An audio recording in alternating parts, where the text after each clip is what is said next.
Saint Lucia Kings versus Tobago Knight Rider के मध्य जो ये मैच खेले जाने वाला है उसके हम लोग जो एक्सचेंज टोर्नामेंट एप्लीकेशन प्रेडिक्शन के बारे में बात करेंगे। तो सबसे पहले दोस्तों, अगर अभी तक आप लोगों ने यूट्यूब चैनल को सब्सक्राइब नहीं किया तो सब्सक्राइब करके बेल आइकन को प्रेस करें।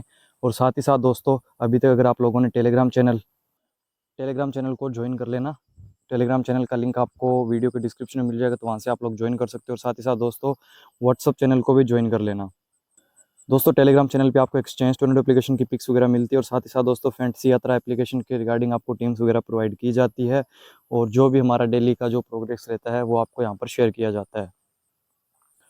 एंड मोस्ट इंपॉर्टेंट दोस्तों, अभी जो एक्सचेंज टोर्नामेंट एप्लीकेशन है वो अभी जीएसटी और टीडीएस दोनों से फ्री है, ठीक है ना। अब जो पहले आपका टीडीएस कट रहा था वो अब एक्सचेंज पे नहीं कटेगा। और साथ ही साथ जीएसटी का तो आपको पता ही है, गवर्नमेंट ने जीएसटी और टीडीएस, जीएसटी नेसेसरी था क्योंकि वो डिपॉजिट पे कट रहा था, तो सबसे पहले जीएसटी को फ्री किया। और अब टीडीएस, जो कि अभी हमें दोनों तरफ से ही राहत मिल चुकी है।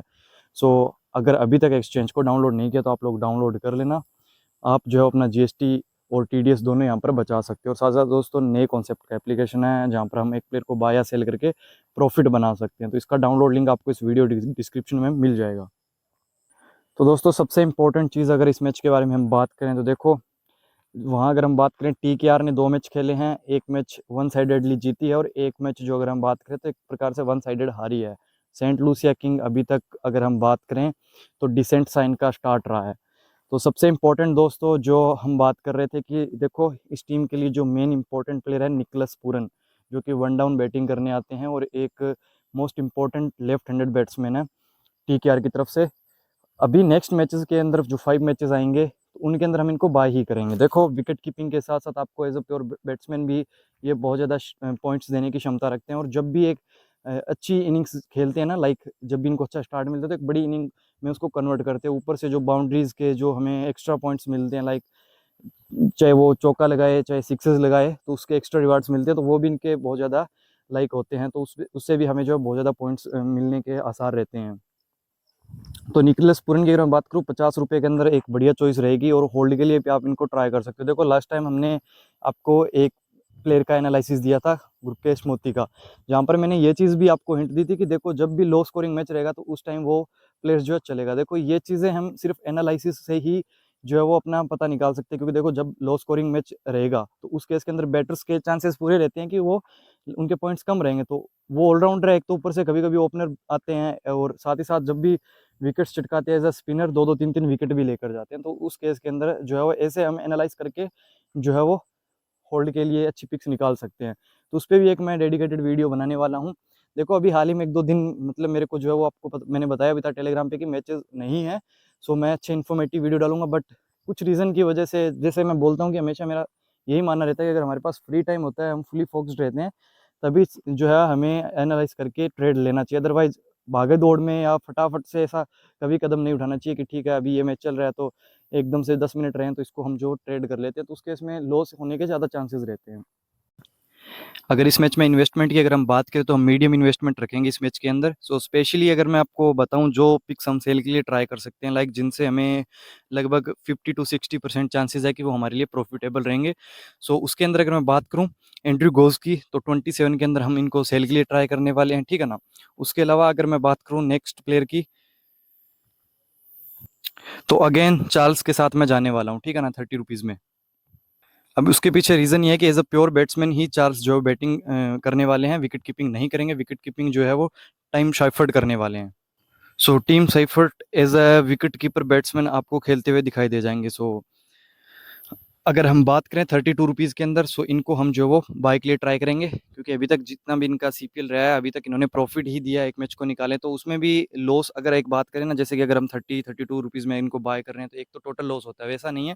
डबल डिजिट आपको पॉइंट ये हमेशा ही देके जाएंगे फैंटेसी के अंदर, क्योंकि ये विकेट कीपर है। सो एक 32 के अंदर ये एक बेस्ट पिक बन सकती है बाय के लिए। और साथ ही साथ सेल के अंदर 2 प्लेयर मैं सजेस्ट कर रहा हूँ अभी फिलहाल के लिए, जो कि हमें 60 to 65% हम प्रॉफिट मान सकते हैं, जिससे कि चार्ल्स हो गए 30 रुपीज़ के अंदर सेल के अंदर। एंड्रयू गोस की अगर मैं बात करूँ तो हो गए 27 सेल के अंदर। So Pooran as a wicket keeper batsman हमारे लिए बाय के लिए बढ़िया रहेंगे 50 रुपीज़ में। अब हम बात कर लेते हैं कैसी कार्टी की। देखो, अगर मैं बात करूँ टीम के अंदर इनका रोल रहता है कि इनिंग को बिल्ड करना, ठीक है ना। एज अ एंकर का रोल ये निभाते हैं। सो उस हिसाब से रनो बॉल स्टार्ट करते हैं, बट जिस हिसाब के प्लेयर्स अगर इनके बैटिंग के बाद जो पीछे रहते हैं तो वो हमेशा ही एक होता है ना कि एग्रेसिवली बैटिंग करने के लिए जाने जाते हैं, अटैकिंग मोड में आते हैं। सो इस हिसाब से कई बार ये गलत शॉट खेल के भी आउट हो जाते हैं, बट मोस्ट प्रोबेबली इनसे देखा जाता है कि ये जो है वो आसानी से विकेट थ्रो नहीं करते हैं। सो उस केस के अंदर आप चाहो तो इनको 28 के अंदर ट्राई कर सकते हो, बट मैं यही सजेशन दूंगा कि थोड़ा लेस रखना, ठीक है ना। बाकी अगर मैं बात करूँ एंड्रे रसल की, बॉलिंग इन्होंने इतनी ज़्यादा की नहीं है, और अभी स्टार्ट के मैचेस में हम यही गेस करेंगे, हो सकता है किसी में ये बॉलिंग डालते हुए दिखाई दे जाएंगे, हो सकता है बॉलिंग ना डाले, है ना। एज अ प्योर बैट्समैन इनका रोल यही रहता है कि अगर इनकी टीम चेज करती है तो 20 बॉल में ऐसे कुछ 40 रन 45 रन होते हैं तब बैटिंग करने आते हैं।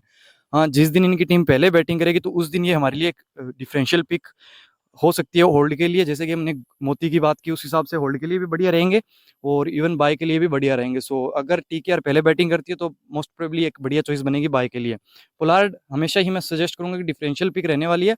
देखो 10 में से आपको हमेशा ये 2 मैच में आपको अच्छा स्कोर करके देंगे, आपको अच्छे पॉइंट्स देंगे फैंटेसी के अकॉर्डिंग। सो वही है कि अगर आप थोड़ा थोड़ा अगर लेस इन्वेस्टमेंट करें पोलार्ड पे तो थोड़ा थोड़ा उसको इंक्रीज करते रहना, और जब भी इनकी बैटिंग आएगी ताबड़तोड़ रन्स भी बनाने के लिए जाने जाते हैं। देखो जिस हिसाब का इनका रेट है, अगर इनको 10-12 बॉल मिल गई, उसमें से 2-3 सिक्सेस लगा दिए ना, तो अपना मोस्ट प्रोबेबली प्रॉफिट करा देंगे। ऊपर से कभी कभार बॉलिंग भी डाल सकते हैं, क्योंकि ये देखो प्लेयर्स अपने मूड पे डिपेंड रहता है, इसका मूड होगा तो ये बॉलिंग भी डालता है ना। ज़्यादा इसको गुस्सा चढ़ा रहता है तो बॉलिंग करने भी आ जाता है, और फील्डिंग तो आपको पता ही है कितनी शानदार है, जिस हिसाब से इनकी एज है, फिटनेस है, उस हिसाब से एक शानदार फील्डर भी है। उसके बाद अगर मैं बात करूँ सुनील नारायण की, देखो नारायण अभी लास्ट मैच में इनका खराब सा ही बोलूंगा मैं, फिर भी 48 पॉइंट्स दे के चले गए। जिस हिसाब से वाइब्स आ रहा था कि बैटिंग में शायद ना करें, बट फिर भी ओपनर आ रहे हैं, और जिस हिसाब से इन्होंने स्टार्ट किया था, बैटिंग से भी पॉइंट्स थे और बॉलिंग से भी पॉइंट्स थे। लास्ट टाइम बैटिंग से फ्लॉप हुए तो इनकी टीम भी हार गई, क्योंकि देखो नारायण जिस टीम से खेलते हैं, जिस फ्रेंचाइज से खेलते हैं, हमेशा जब जब ये अच्छा स्टार्ट देते हैं उनकी टीम जीतती है। सो अगेन पूरी उम्मीद है कि इस गेम के अंदर टीकेआर जीते, और मोस्ट प्रोबेबली नारायण बॉलिंग और बैटिंग दोनों से अच्छा करें। सो 58 होल्ड के लिए भी मैं सजेस्ट करने वाला हूँ, 58 बाय के लिए भी मैं इनको सजेस्ट करने वाला हूँ। लास्ट टाइम अगर मैं बात करूँ सलाम खिल की, तो इन्होंने हमें अच्छे पॉइंट्स दिए थे, लाइक 40 प्लस पॉइंट थे इनके, और जिस हिसाब से ये इनका रेट था शायद यही था 25-27 के करीब था, और प्रॉफिट दे गए थे, एक डिफरेंशियल तौर पे बताया था। इस बार मैं अकील हुसैन सजेस्ट कर रहा हूँ आपको कि अकील हुसैन थोड़े से इंपॉर्टेंट हो जाएंगे, भले ही टॉस इनकी टीम जीते ना जीते, भले इनकी टीम पहले बॉलिंग करे बाद में बॉलिंग करे, अकील हुसैन इंपॉर्टेंट रहेंगे इस गेम के लिए। अब बात कर लेते हैं हम अगेन फाफ ड्यूप्लेसिस की। देखो थोड़ी सी अच्छी वाइब्स आ रही है, अगेन 37 ट्राई कर लेना, विद इंश्योरेंस भी ट्राई कर सकते हो और होल्ड के लिए भी ट्राई कर लेना। अब पूरे पूरे आसार है कि 1 से 2 गेम के अंदर ही हमें अच्छा प्रॉफिट निकाल के देंगे। जैसे हमने मोती के बारे में आपको बोला कि 1-2-3 गेम के अंदर अंदर ये जो है वो मल्टीबैग हिट करने वाले, और उन्होंने किया था। तो फाफ ड्यूप्लेसिस भी इंपॉर्टेंट हो जाएंगे बाय के लिए। 37 का रेट भी ठीक है, ऊपर से फील्डर है शानदार, कैचिंग पोजीशन पे रहते हैं हमेशा, और अभी 1-2 इनिंग से अच्छा भी नहीं किया है। तो जैसे जैसे सीपीएल आगे बढ़ता है ये बाद में रिदम पकड़ते हैं और कंटिन्यू अच्छा परफॉर्मेंस देते हैं। रोस्टन चेज इंपॉर्टेंट हो जाएंगे बाय प्लस होल्ड दोनों के लिए, बट इस गेम के लिए थोड़ा सा मैं बिल्कुल यही इवन सजेस्ट करूंगा कि बिल्कुल लेस रखना, क्योंकि देखो अभी तक इनका वो नहीं है कि बॉलिंग जो जिस टाइम पे बॉलिंग मिल रही है उस टाइम पे इनको विकेट्स नहीं मिल रहा है, बैटिंग करने आते हैं तो कंडीशंस इनके अकॉर्डिंग नहीं रहती। हाँ, एक चीज़ मैं ये बोल सकता हूँ, अगर इनकी टीम पहले बॉलिंग करे तो ये इंपॉर्टेंट हो जाएंगे रोस्टन चेज। बाकी डेविड वीजे होल्ड के लिए ट्राई कर लेना। लास्ट टाइम मैंने जो है वो ट्राई किया था इनके साथ साथ जो मोती, और एक ये रखा था अपने डेविड वीजे रखा था, और रोस्टन चेज भी वन थे। सो इसका मतलब यही है कि जिस प्लेयर्स पे हम एनालिसिस करते हैं ना, उसके नेक्स्ट अगर वो जिस गेम में फ्लॉप हो जाता तो आगे आने वाले 1-2 गेम में वो प्लेयर्स अच्छा करते ही करते हैं। सो डेविड वीजे, रोस्टन चेज, इन पे भी थोड़ा थोड़ा इन्वेस्ट कर लेना। बाई के लिए बोल रहा हूँ, सेल मत करना, और होल्ड के लिए भी थोड़ा सा फोकस कर लेना। बाकी देखो अगर असल की टीम पहले बॉलिंग करे थे, मैथ्यू फोर्डे इंपॉर्टेंट हो जाएंगे। तो बाकी जिन प्लेयर्स को बारे में हमने बात नहीं की उनको आप अवॉइड कर सकते हो, अदरवाइज आप उनको सेल सेल कर सकते हो, ठीक है ना। बाय बिल्कुल मत करना, जिनके बारे में मैं जो है वो आपके साथ डिस्कशन नहीं करता हूँ उन प्लेयर्स को आप या तो बाय मत करो, ठीक है ना, बिल्कुल अवॉइड कर दो। अदरवाइज अगर करना भी चाहो तो उनको सिर्फ सेल करना। तो दोस्तों ये था आज का अपना प्रेडिक्शन वीडियो। अगर आपको वीडियो अच्छा लगा हो तो यूट्यूब चैनल को सब्सक्राइब कर लेना, और वीडियो को लाइक भी कर सकते हो, ठीक है ना। और बाकी टेलीग्राम चैनल को ज्वाइन कर लेना। मिलते हैं नेक्स्ट वीडियो में, तब तक के लिए जय हिंद, जय भारत।